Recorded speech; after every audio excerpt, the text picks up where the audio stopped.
இன்னைக்கு சாட்டர்டே எபிசோட்ல வியானாவை போட்டு ரோஸ்ட் பண்றாங்க. அது மட்டும் இல்லாம ஒரு ஃபுல் எபிசோடு வச்சு நிறைய இடங்களை வச்சு செய்யறாப்ல அந்த ரெட் கார்டு விஷயத்த பத்தியுமே பேசுறாங்க. அதுக்கப்புறமேட்டு சாண்ட்ராக்கு ஒரு பேனிக் அட்டாக் வந்துச்சுல, அதை பத்தி வீட்டுக்குள்ள போய் அப்படின்னு சொல்லிட்டு இருந்தாங்க திவ்யா அவர்கள். பல பேர் வந்து அதுல சந்தேகிச்சாங்க.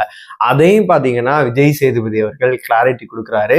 எல்லாத்தையுமே நம்ம ஃபுல்லாவே பார்த்தரலாம். ஹாய் மக்களே, நான் உங்க ஷாம். நிறைய பேர் வீடியோ பாக்குறீங்க, லைக் பண்ணாம பாக்குறீங்க. லைக் பண்ணிட்டு பாத்தீங்க அப்படின்னா ரொம்பவே சந்தோஷமா இருக்கும். ஹைப் இருக்கும், ஹைப் கூட தட்டி விடுங்க. ஏன்னா நீங்க ஹைப் கொடுத்தீங்க, லைக் அதிகமா பண்ணீங்கன்னா தான் இந்த வீடியோ நிறைய பேர் ஷேர் ஆகும். லைக் பண்ணிட்டு பாருங்க. அதாவது இன்னைக்கு சாட்டர்டே சண்டே எபிசோடு வந்து பாத்தீங்கன்னா கண்டிப்பா வந்து களகட்ட போகுது, எந்த ஒரு பிரச்சனையுமே இல்லை. ஏன்னா போன வாரம்லாம் நம்ம ரொம்ப ஈகரா வெயிட் பண்ண வாரமா இருந்துச்சு ரெட் கார்டுக்காக.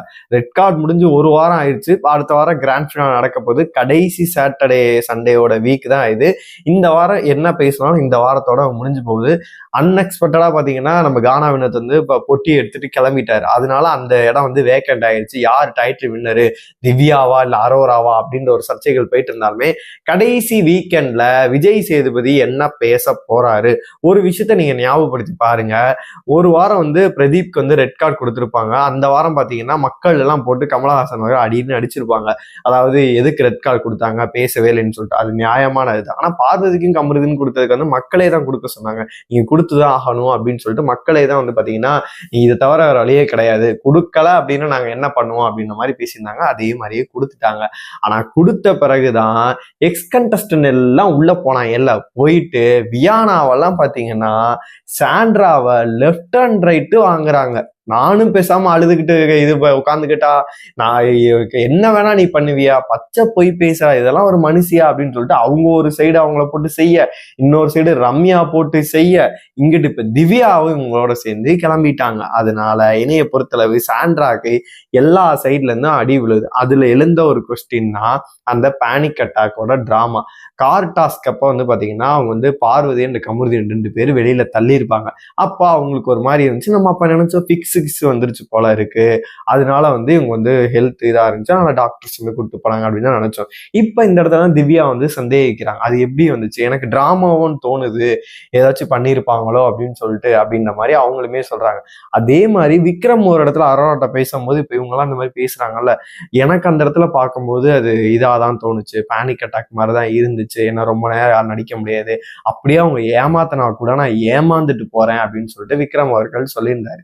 இதை பத்தி கண்டிப்பா வந்து பாத்தீங்கன்னா விஜய் சேதுபதி அவர்கள் ஒரு கிளாரிட்டி கொடுப்பாரு. அதே மாதிரி போன சீசன் வந்து பாத்தீங்கன்னா இவருக்கு கையில அடிபட்டுச்சு, அதை பத்தியும் ஒரு கிளாரிட்டி கொடுத்திருந்தாரு. யாருக்கும் ஒரு ஆளுக்கு வந்து உடம்பு சரியில்லாம போச்சு, அது வந்து அவங்க மாத்திரை போட்டாங்களா இல்லையா, ஒரு பிரச்சனைகள் போயிட்டு இருக்கும்போது விஜய் சேதுபதி அதுக்கு வந்து கிளாரிட்டி வந்து கொடுத்திருந்தாரு.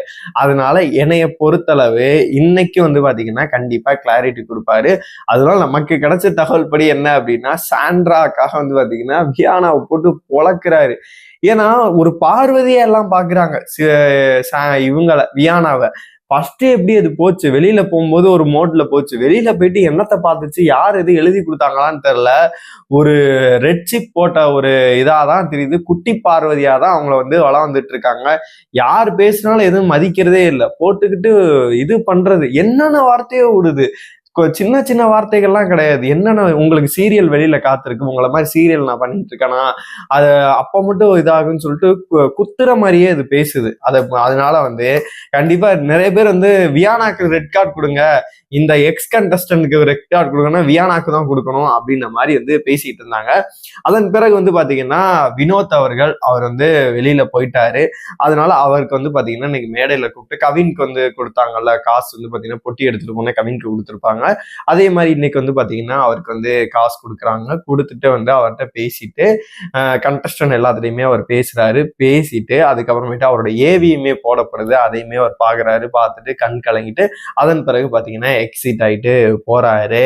இதுக்கப்புறமேட்டு தான் ட்விஸ்டே இருக்கு அப்படின்ற மாதிரி சொல்லப்படுது. என்ன அப்படின்னா எவிக்ஷனை பத்தி ஒரு அப்டேட் வந்திருக்கு. அதாவது அன்பார்ச்சுனேட்டா இன்னைக்கு ஷூட் வந்து பாத்தீங்கன்னா லேட்டா தான் ஸ்டார்ட் ஆயிருக்கு அப்படின்றதுனால கண்டிப்பா ஒரு எவிக்ஷன் இருக்கு அப்படின்ற மாதிரி சொல்றாங்க. இப்போ வரைக்கும் வந்து எவிக்ஷனை பத்தி ஒருத்தர் எவிக்ட் ஆகுறாங்க, ஆனா 2 பேர் வந்து பாத்தீங்கன்னா பரிசீலனை இருக்கு. ஒன்னு விக்ரம் அவர்கள், இன்னொன்னு சாண்ட்ரா அவர்கள் இருக்காங்க.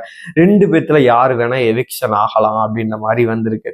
என்னைய பொறுத்தளவு சாண்ட்ராவை காப்பாற்றுவார்களா அப்படின்ற ஒரு இது இருக்கு. சாண்ட்ராவை காப்பாத்திட்டு அவங்கள ஃபைனல் போக வச்சுட்டு, ஏன்னா அடுத்த வாரம் நான் சொன்னேன்ல பிரஜன் வருவார் அடுத்த வாரம், மேபி சொல்ல முடியாது.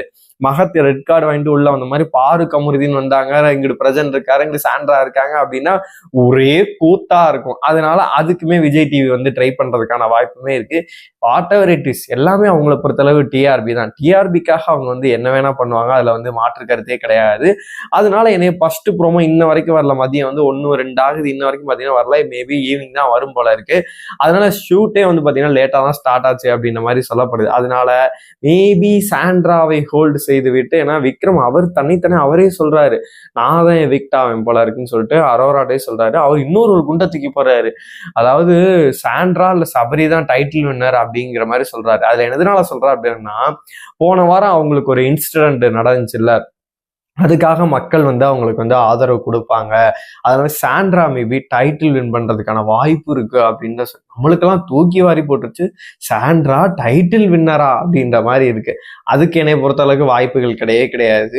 ஒன்னு டைட்டில் வந்து போகணும் அப்படின்னா கண்டிப்பா திவ்யாவுக்கு தான். ஏன்னா ஓட்டுக்கள் அடிப்படையில் எல்லாம் ஆதரவுகள் பார்க்கும்போது திவ்யாவுக்கு தான் போகும். இவங்க எதுவும் மாத்தினாங்க, அந்த ஏஆர்எம் கான்செப்ட் படி மாத்தினாங்க அப்படின்னா மேபி வேணா வந்து அரோரா கொடுக்க வாய்ப்பு இருக்கு. ரன்னர் அப்பா திவ்யாவை கொண்டு வரலாம்.